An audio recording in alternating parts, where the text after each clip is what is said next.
Hello दोस्तों, तो स्वागत है आज की संडे मॉरल वैल्यूज में आपका।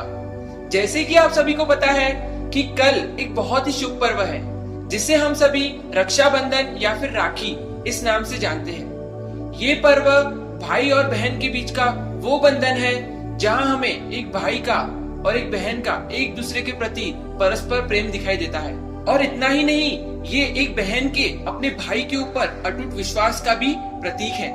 इस पर महाभारत से मुझे एक कहानी याद आती है। ये कहानी है उस अविनाशी अजन्मे और आदि पुरुष भगवान श्री कृष्ण और हवन कुंड से जन्मी उस विशुद्ध नारी की जिसका नाम है द्रौपदी। भगवान श्री कृष्ण द्रौपदी को अपनी बहन मानते थे और द्रौपदी भगवान श्री कृष्ण को अपना भाई मानती थी। और भगवान श्री कृष्ण ने द्रौपदी को वचन दिया था कि वे हमेशा उसका साथ देंगे, चाहे वो दुख हो या फिर वो सुख हो, वो हमेशा उसकी रक्षा करेंगे।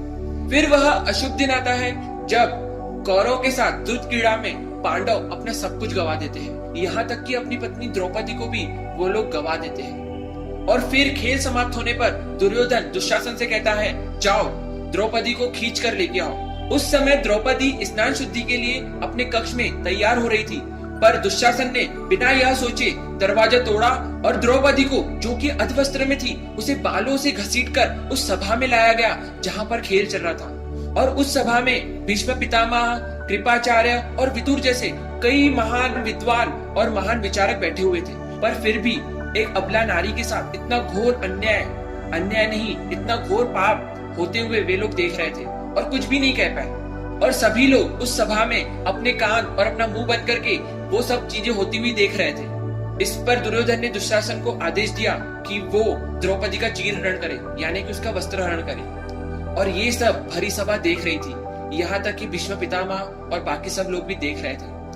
और इस पर बेचारी द्रौपदी क्या करती, उसने अपनी आंखें बंद की और अपने भाई भगवान श्री कृष्ण का स्मरण करने लगी। जैसे ही उसने भगवान श्री कृष्ण का स्मरण करना शुरू किया, भगवान श्री कृष्ण उसके सामने आए और उसको वस्त्र प्रदान किए।